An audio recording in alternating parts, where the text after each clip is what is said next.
This is a topic that comes up so much in all the work that we do. So Reach Out ASC are a team of autism specialist consultants based in Lancashire, which is in the middle of the UK. We also support ADHD and PDA young people, mainly through schools, but through other organisations through our training. So we have already recorded a presentation on understanding autism, one on understanding ADHD, and one understanding PDA. So you can find those on our YouTube channel, or you might have received the links to watch those. So they're just handy to have in the background. This series is covering the understanding part, not the what to do bit, because there just isn't time within an hour to do that, but it provides a foundation of understanding, we hope, that will help you in your job or in your family or in your own personal life if you are diagnosed with autism or ADHD or even PDA. So the sensory side of things is really important for all those young people that we've talked about already.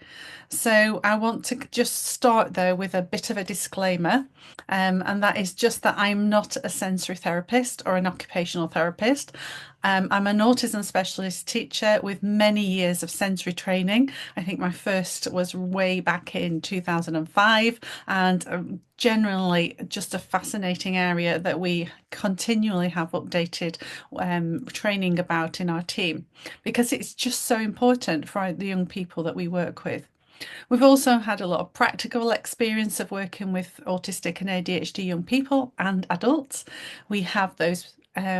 We have people in our team who are autistic and ADHD, and our learning from the people that we know is so important as well because they tell us what it's really like. I wrote two books about autism. It's the series is called, and in that I was able to put those some of those quotes and experiences of our young people into those books so that we can really understand it from the inside. So the information provided in this webinar is very general in nature. It should always be verified for individuals, and because the sensory needs of everybody differ so significantly from one person to another. So I can't really suggest strategies because they need to be tailored to the specific needs of the individual. However, we do a lot of work around sensory environments, and we will put some of those links on our handout that we send to you as well. I've just put some key occupational therapists that we know and have worked with who have provided some of our training and information, particularly mentioning Ruth Kiley, occupational therapist who is local to us and works with us as a team quite a lot, but also the main therapists associations, which are Sensory Integration Education and AIRS Sensory Integration Group as well. Kelly Marlowe is on there because she is a key person to look at interoception, which we will be learning about. So sensory experiences for autistic and ADHD people are really everything that they're experiencing in the world. And this quote from Ross Blackburn is around the outside world being a totally baffling and incomprehensible mayhem which terrifies her. It is a meaningless mass of sights and sounds, noises and movements coming from nowhere and going nowhere. The severity of sensory experiences and differences and difficulties in autistic and ADHD people are huge. And the differences between each people. Sometimes they may have more tolerance and more ability to manage sensory experiences, and at other times can be completely unraveled by them.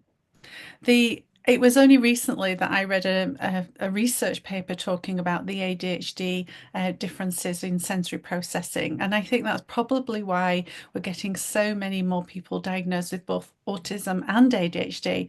And sensory differences and processing difficulties are probably one of the key crossovers of both those conditions. It's not really been officially recognised in ADHD, but if you've got an ADHD child or young person or person you in your family or you are yourselves, please know that this is for you as well. And it could probably provide quite a few insights into the sensory world and why you do what you do, and that would be really helpful. So here's just a little activity to start with. So here's a little scale. We like using scales in our team, just to help us think about where we would lie on this. And everybody's experience of this scale will be different.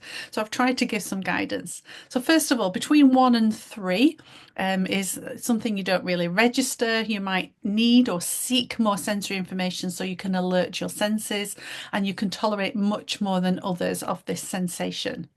In the middle there is you can tolerate and interact with this comfortably most of the time. And then from 8, 9 and 10, it's I usually can't tolerate this. It might cause me pain, anxiety, panic, distress. So I will try to avoid it and get distressed if I can't escape. So just ask yourself, how does the lighting perhaps in a supermarket affect you? Maybe it's the noise and the music that's there as well. Where would you put yourself on this scale? Have a think. Obviously, I can't hear your answers, but just keep that to yourself. Secondly, how comfortable are you in crowds? Maybe it's different crowds. A music venue might be very different from a train station, but how comfortable are you on this scale of 1 to 10 in a huge crowd? Thirdly, how do you manage in a canteen, a restaurant, or a cafe? Again, lots of you will be saying it depends, but where would you put yourself roughly on this scale? And finally, what would a trip on a huge roller coaster be like for you? Definitely on a 10 there, I think, for myself. Okay, so this is just introducing the fact that all of us as human beings are sensory beings, and our experiences of the world are based on how we are affected through our senses. And there are huge differences in all human beings, but most of the time we find our way of comfortably or tolerating the situation either by making choices. So those of you who will be sick on a roller coaster might choose not to go on it. Those of you who would be really registering and enjoying the extra movement and the thrill of it would be choosing to go on it over and over again. So we make our choices and we kind of arrange our lives often around our sensory experiences without even noticing. And it's important to be aware that we have 8 main sensory systems. So we've got our external sensory systems of visual, hearing, smell, taste, and touch. And that is the information from the world around us that comes in to our brain via our external senses. And then we have our internal senses, which is our vestibular, proprioception, and interoception senses, or our balance, our body awareness, and our internal organs. So these 8 senses are what we're going to go through one at a time and look at how those differences work. But first of all, we need to think about how are we as human beings tolerating our environments throughout a normal day. So what we have to have is what we call a window of tolerance. We've all got our different tolerances in different situations, but in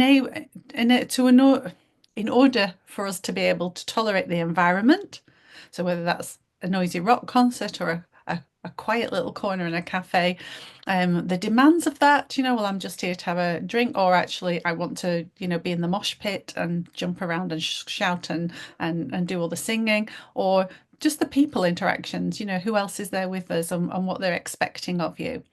To be able to tolerate all those things, your sensory systems have to be alert enough so that you're aware of what's going on and calm enough so that they don't overwhelm you. And what's really common in autistic and ADHD people is that this window of tolerance changes throughout every day and can be different on different days. And it's affected by a lot more things. It's a lot more sensitive systems in many ways. So we're going to talk about hyper responsiveness or over responsive reactions. And again, this is where the information going into the brain is overwhelming to the brain. It's too much and the brain can't filter out or calm down the overload of information.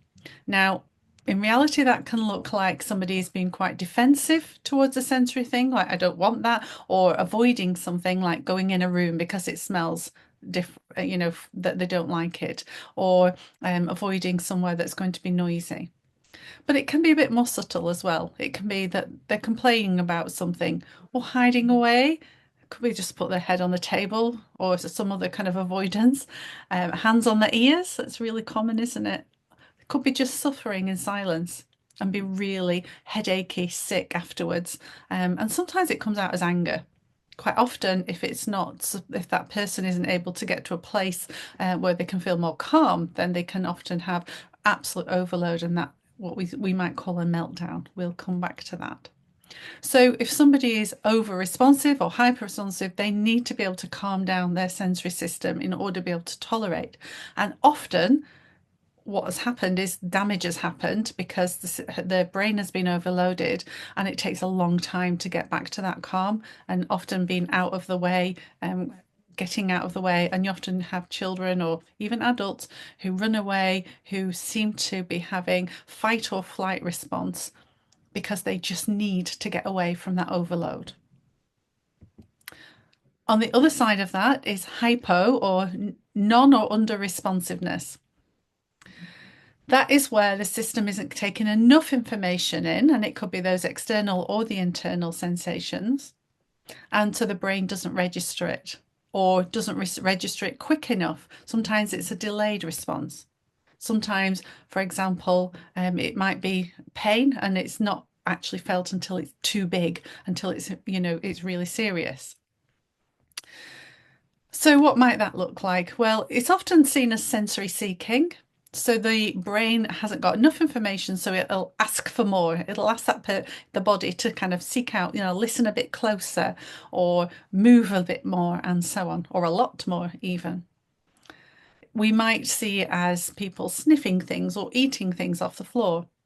It might be more subtle in sort of fidgeting, moving all the time, not being able to sit still in adults and children, swinging on chairs, swinging on swings, doodling, chewing, just feeling quite or seeming quite sluggish, overtired. Sometimes it comes out as being oppositional, hot, bored, and maybe shut down.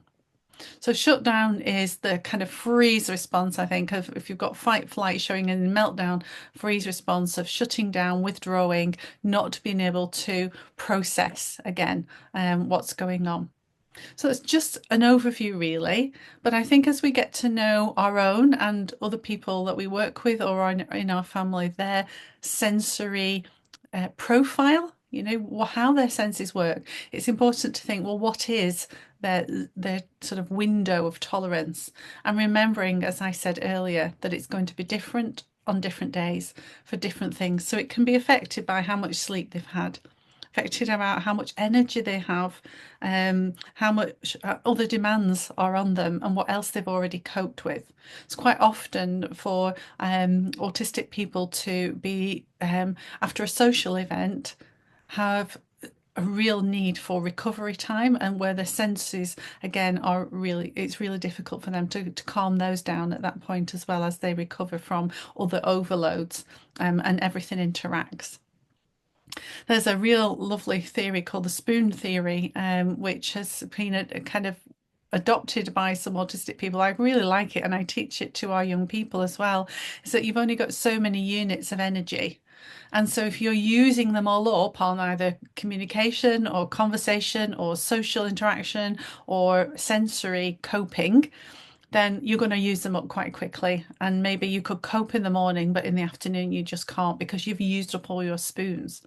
So we call it energy accounting, and it's a really helpful thing for autistic and ADHD people because we've got to be able to restore our spoons in order, or our battery, in order to be able to cope with something. So if somebody wants to go to an event or you want to take them on holiday, you might have to build up their spoons by lots of quiet time first and recover time afterwards as well. So it does have a big impact just understanding this. So meltdowns and shutdown, it's really important to know they're not tantrums. and it's not bad behavior. This is where what's happened in the brain is that it's a bit like a computer crash, if you want to say, that the person's brain has been so overloaded by any kind of it could be sensory, it could be communication demands, any kind of other demands. But particularly the brain stops being able to process anymore because it's just too much. And that quote there, an overwhelming response to an intense situation. And what often happens if somebody's having a meltdown or a shutdown, that people kind of just talk to them, try and talk them out of it. And that can actually just make it worse because the brain is unable to process that. And it's just more sensory information going in that can't be processed. So we've got to understand that this is a heightened state of fight, flight, or freeze, or something very similar, and that person has had a brain crash, and so we really need to make sure that we help them recover and be safe within that. So we're going to kind of look at what kind of is happening around sensory information in the brain. The brain is our center of sensory processing. So the organs and our ear and our nose and things like that, those are connected to the world around us. The information comes in, but it's the nervous system that actually sends those messages to the brain. So autistic and people with ADHD often experience sensory modulation difficulties, which is what I've just described there. So they may over or underreact to sensory input. I can't tell you how many young people I've worked with who have ADHD who have really listed a lot of sensory over or under sensory input that they have.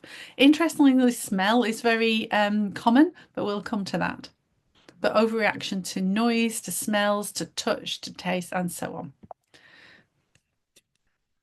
So just, that hypersensitivity is where we can be anything from be distracted by background noises, lights, clothing, closing tags, smells, busy environments, and that avoidance. And that could be anything from, an event in the day at school to something out in the community or at home. And that hypersensitive is around somebody maybe kind of seeking out that intense, and it's often a lot more than other people are experiencing, wanting more, strong crisps, for example, loud music, movement like spinning or bouncing, and again, constant movement, fidget, chewing, touching, that's definitely related to ADHD. So those sensory modulation issues is that difficulty in the brain managing those sensory inputs, that overreacting or underreacting to the stimuli. But we've also got sensory discrimination issues. So this is where somebody might have a trouble telling apart sensory details in the brain. Again, that can affect tasks like touching or understanding sounds. It's all one cacophony of something, but the brain doesn't separate or make sense of what those things is. And that actually makes the environment and the world quite a scary place because you can't make sense of it very easily. And there's also sensory motor issues. So this is kind of problems with motor tasks like balance, posture, learning new movements, and again, due to those sensory challenges. So we often talk about regulation, sensory regulation, and this in sensory processing is about managing the sensory reactions so you can stay calm and alert and deal with what's going on around you without feeling overwhelmed or understimulated. So it's very different from emotional regulation in one part, but actually sensory and emotional regulation are very, very connected.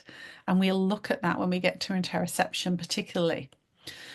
So when we're thinking about helping our autistic or ADHD person regulate, we're going to need to give them a lot of help because it's often quite difficult to do that yourself, especially when you're young. But as adults tend to work out ways that work for them. The problem can be is that some people work out ways of regulation that are actually harmful in other ways. And that could be something like as simple as chewing their nails down, till their fingers bleed, or skin picking, or banging their heads on the wall. All those are often sensory regulation activities and behaviours, but obviously there is a negative side to those things as well. So we will mention that again. So, in autism and ADHD, there can be some slight differences. There are very similar sensory processing trait, but some differences in the kind of source of that. And I just wanted to mention one thing about ADHD because it involves differences in what we call executive functioning. So that's the frontal precortex of the brain that organizes and plans and sorts out information into priorities. What am I doing first? What am I doing next? Where I put something, working memory, which is often why they might lose things or get confused or only do half a job. And that dopamine and other brain chemicals regulation, which those are really closely linked to how the brain prioritizes and filters sensory input. So again, there's a lot going on in the brain for an ADHD person. So if you think about it, it's like, yes, there's information coming into my brain. I don't know what's most important to focus on because we know that people with ADHD struggle to focus. So actually, it can all seem too much. And lots of our young people and adults who have ADHD will say, busy environments are just so hard for that because you can hear like three conversations or six conversations going on, and it's very difficult to filter what you don't need out. So that, again, the busy settings, the difficulty focusing, in a classroom, there's so many distractions, and a lot of those are noise. A lot of them are people moving. So there's visual distractions as well. And often there's low frustration tolerance, which is linked to the emotional regulation as well. So there's a lot going on for people with ADHD that I think we've missed for so many years. And I think it's really important to understand so that we can help them through this. So we're going to look at each of those sensory systems and learn a little bit more about them. And hopefully, it will give you a bit of an idea of the range that we might see in sensory processing differences. For some, these differences are really disabling and can impact on everything that they do every day. Others have different tolerances at different times, and it hasn't got any relation to whether that person is academically able or not. Somebody can be very academically able and have really disabling sensory needs.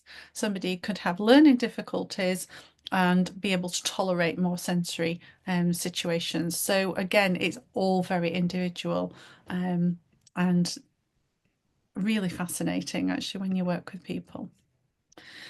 So we actually hear through vibration. It goes into our ear and it's all taking place in that inner ear, isn't it? And it's the auditory nerve that takes that information to our brain.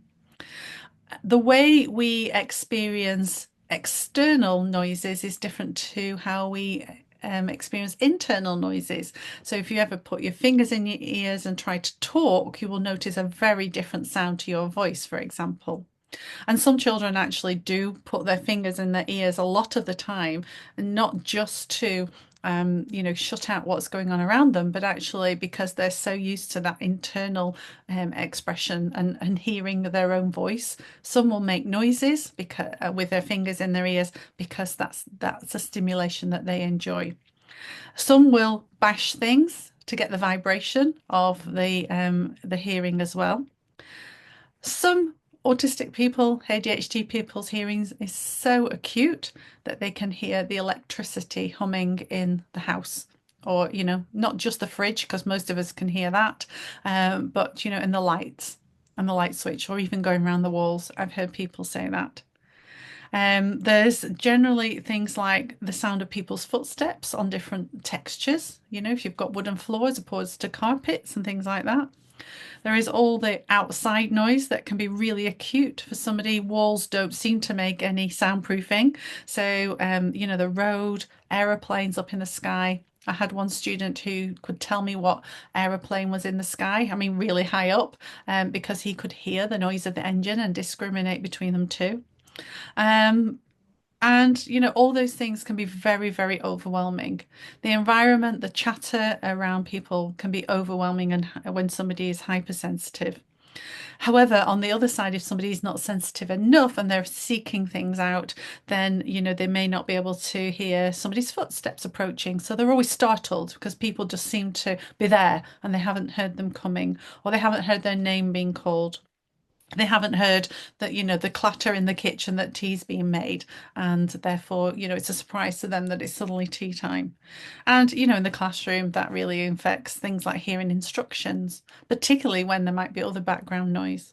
Um, I know a lot of young people who will try and control other people and what noises and what they're allowed to say, even because, again, they're just trying to manage and cope with that overload of sensory into their ears.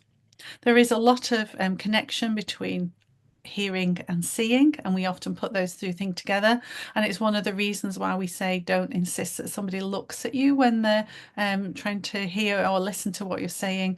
Apart from eye contact being very uncomfortable for many, it's actually difficult sometimes to bring those two senses together, so they might be better just listening if that's what you want to focus on. And, for some ADHDers, they need kind of to hear something in the background to kind of like either white noise or music in order to calm down the kind of unexpected noises or whatever as well. So there's a lot going on there. Interestingly, we have a lovely young man. He's grown up, but he's young to me, called Josh, who writes some blogs for us on our website. Do have a look, and in our newsletter. And he has said this in one of his blogs, that meltdowns were more than common in my early years. I would often hear things that others would not hear. Even the smallest noises at night were enough to envelop me in a thundercloud of overwhelm. A lot of people have that same cringing response when they hear cutlery scrape across a plate. Imagine that, but for seemingly arbitrary things. And that's the best way he describes it for him. So there's lots of animations on and videos on YouTube that can kind of give you an example of what it's like to have this. So I'm going to give you a little bit of a warning for this, that if you want to experience what it's like, turn up your volume. If that's going to bother you, turn your volume down. Because what this animation does is show you the kind of experience of overload of people, noise, and vision, and how distressing that can be. So I'll just start this now. We'll put the link to this video. It's on YouTube on the information sheet.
It always really strikes me that if that's just a little bit of an experience that our young people are experiencing, then what the lady did at the end is absolutely right.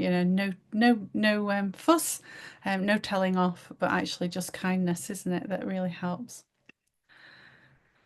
Okay, so we're going to go on to our visual sense. And our visual sense is developed throughout our early years.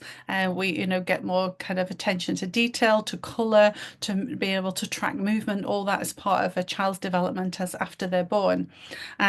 And it also connects a lot with our other senses, particularly balance, if you think about that. And there's an awful lot of visual stimulation in our society, and I just think that's ramped up massively in the last probably 30 years or so. So we've got visual things about movement, we've got light, we've got detail, and we've got patterns. I don't know anybody who could feel comfortable walking down those stairs there with that carpet on. But the most important thing about our vision is that light is a really important part of and allowing our brain to see. But for some people, light can be very overwhelming. It can easily give headaches, and tracking movement, seeing patterns, being able to discriminate, like on the stairs where you walk when you've got a pattern underneath you. Even at the bottom of the stairs there, you see that tiled surface, and that could be a problem for some because it could be shiny and the light reflecting off it. In a typical classroom, there's a huge lot of visual distractions, isn't there? But also, visual perception is important in our ability to make sense of the place we're in. So, where things are, what things look like, and have a picture in our mind how to navigate that space. And so, we often find that autistic people will want everything to be in the same place every time. They don't like things being moving because that really upsets the perception of that space. And often in ADHD, they can't find things because they can't visualize where they've put something. So there's a lot more to it than that, and particularly, that connection between sight, sound, and balance, and all our other senses as well. Um, but I just kind of had some pictures here. I use this on my school training, how visually overwhelming a typical classroom can be. And certainly, for children with ADHD, what they have is either too much or variable attention, but not being able to filter out what it is I should be looking at and what I shouldn't. Everything catches their eye because their brain is constantly seeking out something to be attentive to. And so often they're exhausted because actually taking all that information in and trying to filter out or trying to kind of not be distracted takes so much energy. I've worked with quite a few schools. I've worked in the kind of looking at a lot more sensory calming areas, and they make a huge, huge difference. And any school who wants to know more about that, do get in touch because I have resources that I can send to you. One of the things within a school is lighting. Particularly fluorescent lights can be very overwhelming, and also, again, that movement appears. Being able to find your way around a classroom is really important because you've got to be able to know where the toilets are or where to go and line up at playtime. But if visually you can't map that out and you've got other sensory needs as well, that can be very tricky. Some children seek out visual stimulation, though. Again, it could be that they like flashing lights or kind of the vibrating sort of, bubble tubes or lava lamps or flashing lights. Some might flick, switch on and off just to see that because, and one way it slows everything else down visually, but it also can be very stimulating and enjoyable. Sometimes children might flick their fingers between in front of their eyes. Again, that can slow things down, but again, it can also be joyful in terms of enjoying that sensation. And some autistic people say they love seeing the dust dancing in the light, and that is really distracting. Or the colours, that are reflected through a stained glass window or something. But it's just really, really compelling for them to seek out that extra visual information. They might need to bring things very close to them to see them if, again, they've got that undersensitivity, the visual sense. Glasses might help for some because it might be a visual impairment. This is a quote from Christina, who works with us, and she talks about, having been overwhelmed by very many things. Light is one of her main sensitivities. For example, in the summer, the light bouncing off the ground. In the winter, the sun's too low, so it's very difficult to navigate going around the streets, if it's a sunny day. At work, we've been able to create an environment where she can control the blinds, wear sunglasses and a cap even inside if that's what she needs.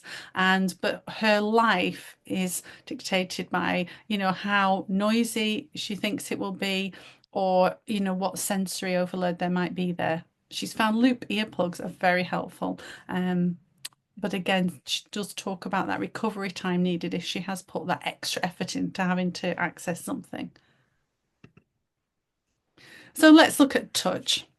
So touch sense, we have two aspects of our touch sense. One is our top of our skin, and those are all the kind of receptors are in the top, so they have a quick response, and those are really safety thing, aren't they? So if you touch something off, you recoil from it. Lots of people who are very sensitive to touch will recoil from touch or touching things and find that really difficult. It is one of our responses that again could be quite over responsive. But we've also got deep touch, which is based, the receptors are in our muscles, and so that can be a lot more calming. And often we get sensory aversion in the light touch, but actually you can have deep touch, which is sensory seeking. So you can have that in the same person as well, and again at different times. So it can look like a lot of different things. And particularly it can look like, walking on any kinds of surfaces. Some children prefer to wear no shoes at all. Some really struggle to walk on surfaces. It can be like on hot coals. Clothing being a big issue, being touched or tickled. And some children might pick at their own skin or pull at their own skin, again, just to have that sensory stimulation. They might feel itchy all the time, very easily to do so. Other children seek out like being wrapped in things, and it's deep pressure that they do seek out. But it can cause other problems in terms of touching things like having contact with a pencil or a pen, or holding on to something, a bag or a piece of food. Some of that can be really, really uncomfortable to some people as well. It also affects personal care, like having baths and shower. I had one autistic young person who said having a shower was like somebody pelting him with darts. The sensation on the skin was really, really painful. It can affect toothbrushing, hair brushing and cutting and so on. So, it's a lot around processing the texture of things, the temperature and touch on the skin. The light touch can be alerting, deep touch is calming, remember that. And avoiding the textures, clothing, as I said, can be really common, and recoiling from people touching them. And if they're hyposensitive, want to rub things, squeeze things, really like messy play, and craving hugs or heavy blankets. Water, clothing, again, all very individual, but connected to that touch tactile system. As I say, we're going to rush through them, but the next one is taste. And again, lots of parents will know, some of the difficulty with this. Taste is often connected with food, but also you might realize or need to know that your mouth is also a touch receptor. So sometimes children chewing are actually seeking out a touch tactile response rather than taste. So again, taste is connected to smell and sight. So again, there's often very limited food choices with autistic people or food seeking. Interestingly, people with ADHD can have real affected by the medication and their appetite, which again shows that it's affecting maybe that part of their brain as well.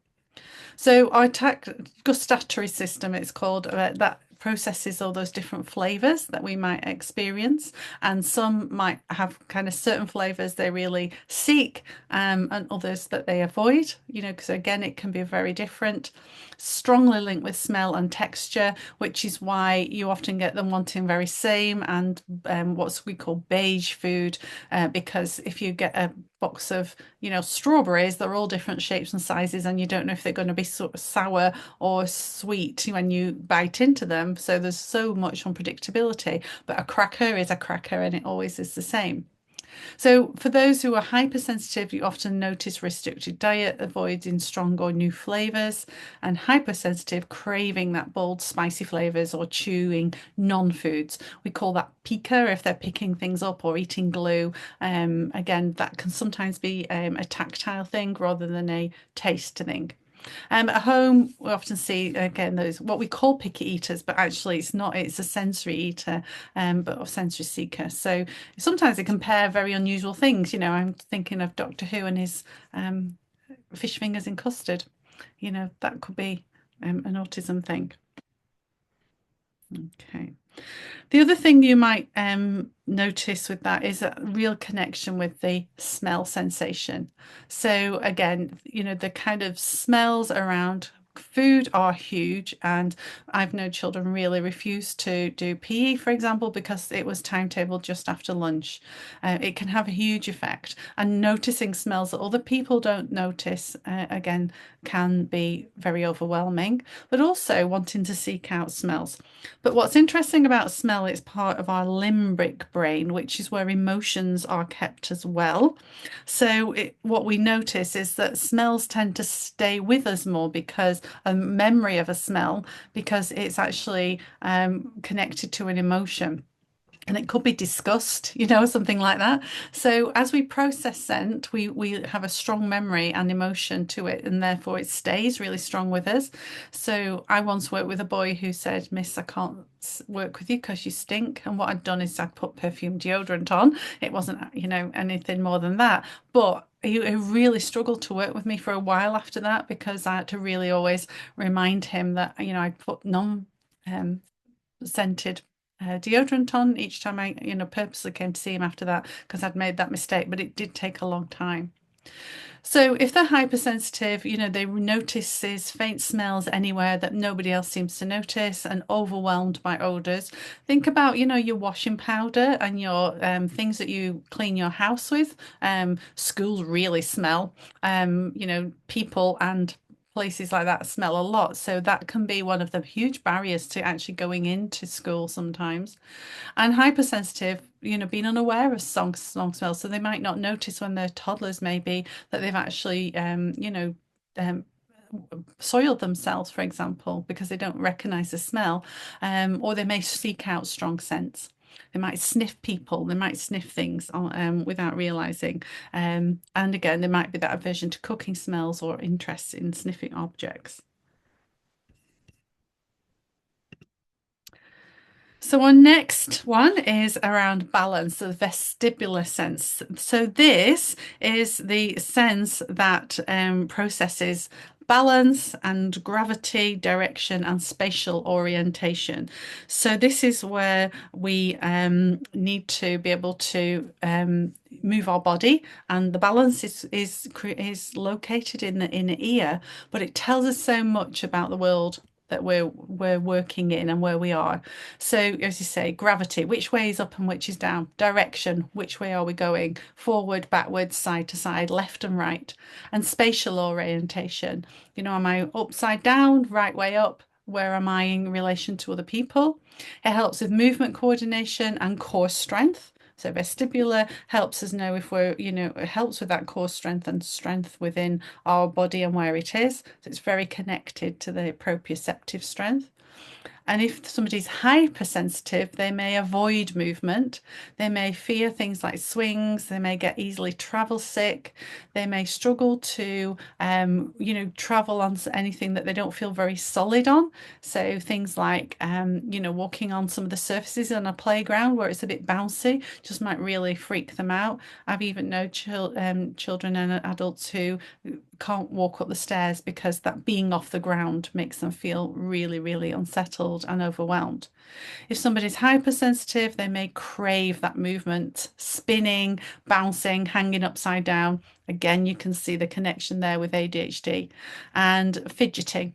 again, can it may be that the child is very fidgety, looking something to help ground them in where they are, or always on the move, or avoiding those things.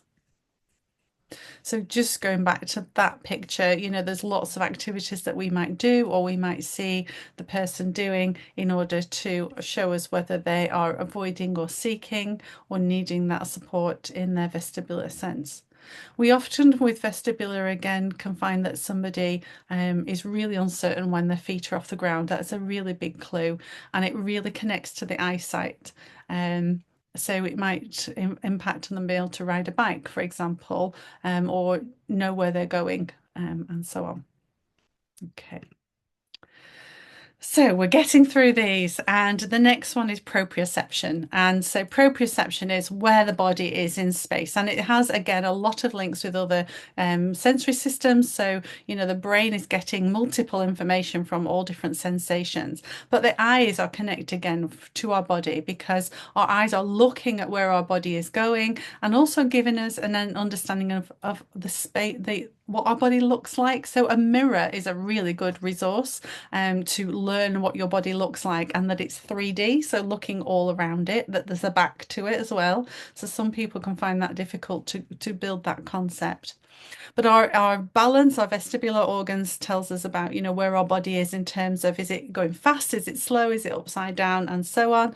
And that works together with the skin and the muscles and the joints, which is the real source of our proprioceptive sense, our central nervous system giving information to our brain through our muscles and joints and skin, so that where our body is. So if you just kind of think now, if you can't see your toes, have a picture in your head about how moving your toes. And yes, you might be able to feel that as well, but can you see it as well? Can you kind of understand where your toes are and what they're doing? Now, if you haven't got that body awareness, then again, the way your body moves might come as a surprise. You might seem awkward. It's very connected to what's now called developmental coordination disorder, or it used to be dyspraxia. So it used to be dyspraxia, and that again is very connected to poor proprioception. Loads I could tell you more about proprioception. It's a great one to explore more. So that sense of position and movement, it helps with coordination, pressure control. How hard do I have to hold this ball to be able to catch it, and motor planning, and that's all part of that, isn't it? So, it allows us to be able to copy things, like imitate somebody's facial expressions, for example, or do actions to a song. It helps us construct things like, building some Lego, our grip and our the place where we're putting it. That's all involved in that as well. And the pressure we need to hold something, not hold it like an egg really strongly, or we can hold a potato a bit more strongly, can't we, than that, more pressure. It helps us with our movement memory, so being able to walk, being able to skip, and do a forward roll. That's all part of proprioception. And timing and sequence. Did you think about it? When somebody's throwing a ball at you, you have to be able to track it first of all, but also time your body movements to come together to catch that ball. So that's affected as well. And then, motor planning also involves in and kind of moving from one place to another, or putting something together, or doing something with our brain knowing how to do it, where to start, what sequence to put it in, is all part of proprioception as well. So we might notice, children with poor proprioception who do lean a lot, they're always leaning on the wall, they're always bumping into things, or seeking movement, so that again, they're aware of their body kind of is alerting them, particularly if they're sat down, that can be really difficult. Making lots of, big movements and being aware of that, enjoying that rough play or pressure. And you can't really have hypersensitive proprioception. That's one of the things about proprioception. So what we would notice is under sensitivity. Okay. Now this also relates to stimming or sensory stimulating behaviors. So these are repetitive movements or behavior to self-regulate. And it's really common in autistic children, but actually it's just as common in ADHD children, just might look a bit different. So things like rocking, flapping, tapping things, spinning things, chewing, even verbal repetition, saying the same things over and over again, or doing some kind of physical repetitive behaviors as well. What they do is soothe the hypersensitivity, or they stimulate the under-responsive systems. So it could be that they have a ritual that they go through before they go to school in order to be able to calm their sensory system down to manage that. And routines are a really important part of that. Now, often in the past, people have tried to kind of what's the word, behaviorist approach is to stop the person doing that because it's not socially appropriate. But actually, that's really damaging. It's more important that we make sure that they have their regulation strategies and space to do that. So please don't try to stop them. Even at one high school, we made a room available for a child who needed to swing his arms around in order to cope with each transition to each lesson. And so, you know, making those arrangements and those adaptations enabled him to be more successful rather than say, no, you can't do it. And in the end, he found other ways as well. So he didn't need to do the big swinging around, but that was his development, not something that somebody made him do. And I think that's really important. Um, what it does in helping our young people and adults learn their own sensory and emotional balance through stimulating. And you know, all human beings do it, you know, play with their hair, chew their fingernails, you know, do something repetitive. It's a common thing. And actually, we kind of pathologize it in autistic and ADHD people. We've got to recognize for what it is. However, I will say if it is a negative stimming, so maybe somebody's picking at the skin or they are, you know, doing something like banging their head, then what we would try and do is work with them to find something that's alternative that still meets the sensory need. And it might not be as obvious as what you think, so it may need some help to do it. It might not be that, you know, banging the head is it actually I might be setting and getting rid of some noise that's overwhelming them. So just checking on what that is. If they're eating non-food items, we might need to give them some texture and stimulation that way. So again, it's just knowing the right thing. Lovely thing that we did once, we had I taught a boy who liked to smear poo.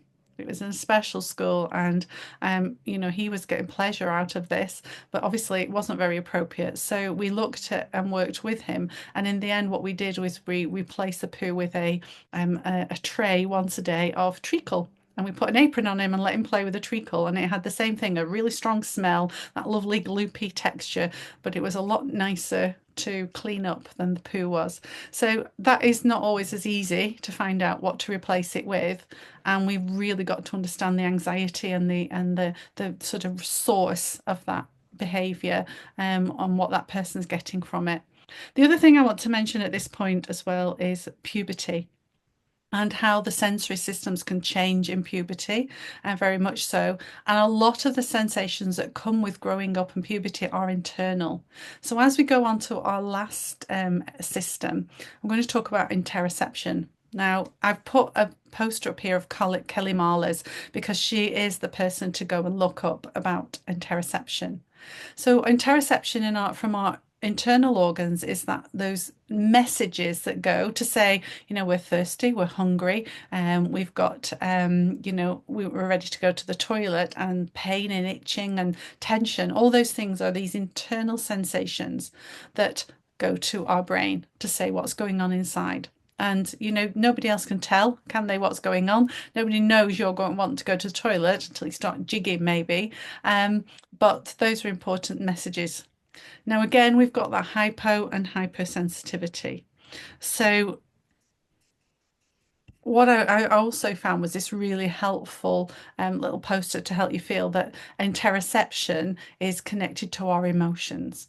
And this is where I think it really relates to autism and ADHD, where people find it really difficult to regulate their emotions. What they're dealing with is a sensory experience. So when they're angry, there's all kinds of sensory sensations going on internally that is probably at that point the biggest thing they need to deal with. Not the thing that caused them the anger, but the actual sensations. We can have huge amount of sensation with anxiety or surprise or shame or happiness, excitement. In fact, excitement often for some people feels very much internally the same as anxiety. And some of our young people have learned that nearly every sensation they label as anxiety when it might be other things. So, interoception and supporting them and understanding it is going to be really important. For those who struggle with toileting, it might be interoception, and it's very closely linked to alexithymia. So that internal awareness is there. It's crucial for emotional regulation and our body care. Um, it's important that if it's a hypersensitive, that person is overly tuned into those internal signals, and they might not have the words to tell you what's going on. They can often be really kind of oversensitive to what's going on around them and picking at other people's emotions as well, and very easily overwhelmed emotionally. Um, Also, they may want to go to the toilet a lot. They may have a lot of what they feel like is sickness, and it could be anxiety and so on. If they're hypersensitive, so they're missing those internal cues, not only can it mean that they forget to eat or they eat too much sometimes because they don't know they're full or have toileting issues, sleep issues, then it also leads to emotional dysregulation. And I think this is why this sense is a really huge thing to think about when you're thinking with about all ADHD children as well. So alexithymia is a word that means somebody who has that low registration of their interoception and it has difficulty identify their feelings or their body needs. And again, that's really common in autistic young people as well, and so on. So there's a lot going on in interoception, particularly, and proprioception because of the body changing through puberty, and that can take a bit longer to process and to understand in autistic and ADHD young people. That's a different course. Talk a lot about that as well. So really what we're looking at is our central nervous system is the core of all our sensory systems. And our sensory systems, particularly vestibular, proprioception and tactile systems, are our baseline of our building blocks of everything else. After that are other sensory systems, so visual, olfactory, auditory and gustatory, but then on top of that is our sensory motory development, our perception, our things like hand-eye coordination. You need that for cutting out and writing, our language skills, and look at where academic learning is on this, right at the very top. Behavior, daily living activities, and the challenges they come. Without those kind of foundations of sensory regulation, those things are going to be really difficult. So it's important to know about that as well. So, for our autistic young people, behavior is often kind of misunderstood, and for ADHD as well. It's not always sensory issues, but to be honest, it's the first place I would say start. Look at what the sensory stress is, and it may be if you've just saying too much, and that's overwhelming. But often, the tolerance level is, the window of tolerance because they're coping with so much is so low that it's like what we call the straw that broke the camel's back. They can seem to flip at the littlest thing because they're already carrying so much. And it's so important to understand that. And in every report we write, we will always write about the sensory needs of that person and how we can create the right environment to build up their window of tolerance. So I just want to say some positives, actually. It's really important. And I know I'm going to go over a few minutes. I hope you can stay with me for that. But basically, there's, the attention to detail, that deep focus and what we call monotropic thinking. If you want to know about that, go and look at the autism, understanding autism video. But creative problem solving, using those sensories experience to be more creative and to create art and and solve problems in different ways and to see things differently. The hyperfocus and joy, one of my lovely friends, Dean Beadle, who talks about autistic joy in some of his talks, do look that up on YouTube because it just makes you realize that when somebody is in their sensory, lovely place, it just brings an intense joy from either their special interests or their special kind of sensory experience that can just be unmatched, I think. And again, this in a sensory world that's different, life is interesting, creative, and experience with intensity, which can be positive as well as negative. I haven't been able to talk about synesthesia, and that's a condition that's separate from this, where the sensory messages are mixed up. So I know a young lady who tastes people's names, for example. I can't go into that. That is something different, but I wanted to just acknowledge that that could be part of somebody's condition as well. So, as we kind of come to a conclusion, I want to just remind us that the environment and making sure that that is a safe sensory place for our people is so important. And it's something that all of us can do. We can make the lighting different. We can have blinds. We can let somebody listen to music or wear a cap or headphones inside. That's no problem, really. It shouldn't be. It's part of the Equalities Act of making reasonable adjustments. Dr. Luke Beadon and his wonderful quote about autism plus environment equals outcome could equally, relate to ADHD as well. So we should not be expecting children to do all the adapting, or adults. It's us who must be changing our environments. And we've changed them drastically in the last 30 years. They're so busy, they're so noisy, they're always on, there's always flashing things. Maybe going back to something a bit simpler is better in our society. And without support, sensory needs can cause huge distress and absolute exhaustion. And I could probably guarantee that so many of our young people who are unable to access school at the moment have sensory exhaustion. So many of them will have. So adaptations will help with focus, their confidence, their well-being, and their inclusion. And so many, things will help other children who you've never even thought, were being overwhelmed by something. So, it's difficult sometimes to know what to do, but start by understanding the person.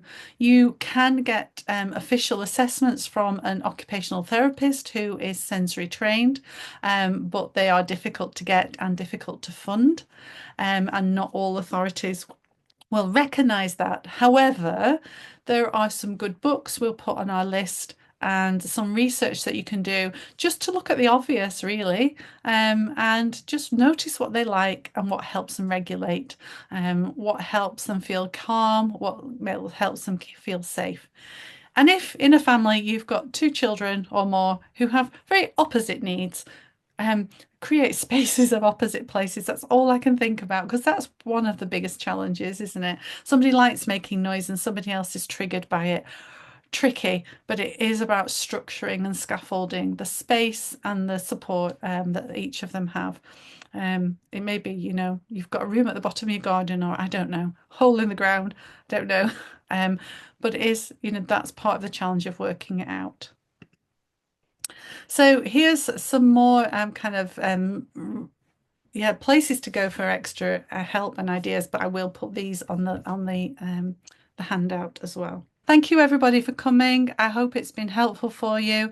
We will take a couple of days just to do the resource list and the editing, so we will get it on soon. And go and think and discover more about sensory things because it's really fascinating. Thank you.